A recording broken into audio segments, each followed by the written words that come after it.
Professor Marcelo Ferrari, vamos dar prosseguimento aos nossos estudos, né? Vamos fazer o cálculo de moda, tá?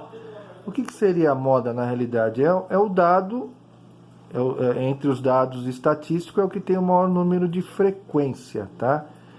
Então nós temos a média de moda, que nós temos uma forma que nós calculamos isso daí, tá?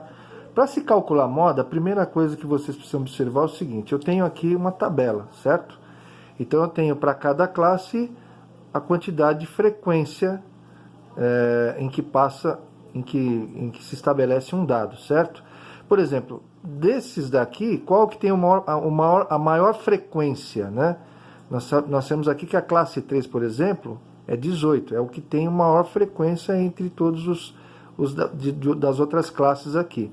Então eu pego como referência esse da classe 3, né, que tem a frequência de 18, tá?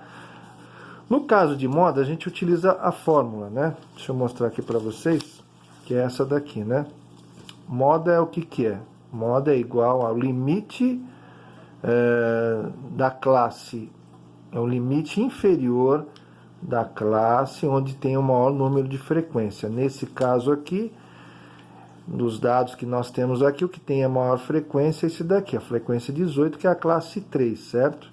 E quando eu falo de limite inferior, o limite inferior dessa classe é o 170. Então, da classe inferior aqui, da classe 3, o limite inferior é 170. Eu vou lá na fórmula e coloco limite inferior do que tem a maior frequência é 170, beleza? Aí temos esse delta 1, né? O que seria o delta 1? Seria a classe onde se tem a maior frequência, que nós vemos que aqui é a classe 3, certo? Menos uma classe anterior, que tem a frequência de 13. Então, eu tenho que subtrair 18 menos 13, tá? Então, delta 1 é justamente isso.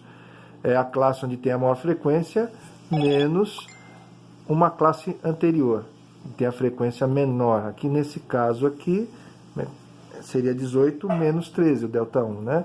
Que é igual a 5, ok? E o delta 2 seria a classe onde você tem a frequência menos a classe posterior. Então aqui, ó. Então seria onde você tem a maior frequência, a classe 3, né? 18 menos a classe posterior, que é 17. Então 18 menos 17 vai dar 1, né? Então delta 2 é isso. É o 18 menos 17, que é igual a 1, certo? E a amplitude, a referência seria do que tem a maior frequência, né? Então aqui, ó, maior frequência é a classe 3, então a amplitude é a subtração do maior para o menor. Então 180 menos 170, que vai dar 10, tá? Então eu fiz aqui, ó, amplitude 180 menos 70 igual a 10, certo? Aí eu coloco todos esses valores aqui na fórmula, tá? Como eu coloquei aqui, ó. Moda é igual ao limite inferior, que é 170, tá? O delta 1, certo? O delta 1 é 18 menos 13 igual a 5. O HO aqui, na realidade, é a amplitude, né? 180 menos 170 igual a 10, coloco aqui, ó, certo? Delta 1, coloco aqui, 5. E delta 2, que é a frequência maior, 18, menos a classe posterior, menos 17, a frequência da classe posterior, que é 1. Então, eu coloquei todos os dados aqui. Aí é só calcular, né? Moda é igual a 170, aí vai ficar 50 sobre 6. 50 dividido por 6 dá 8,3, certo? 170 mais 8,3 vai dar 178,3, tá? Esse é o valor da moda. É o valor de dado estatístico, tá? Que tem o maior número de frequência dentro desse planejamento que nós fizemos aqui, ok? Então é só isso, fica tranquilo aí, e é exatamente isso daí, tá bom? Obrigado pela atenção.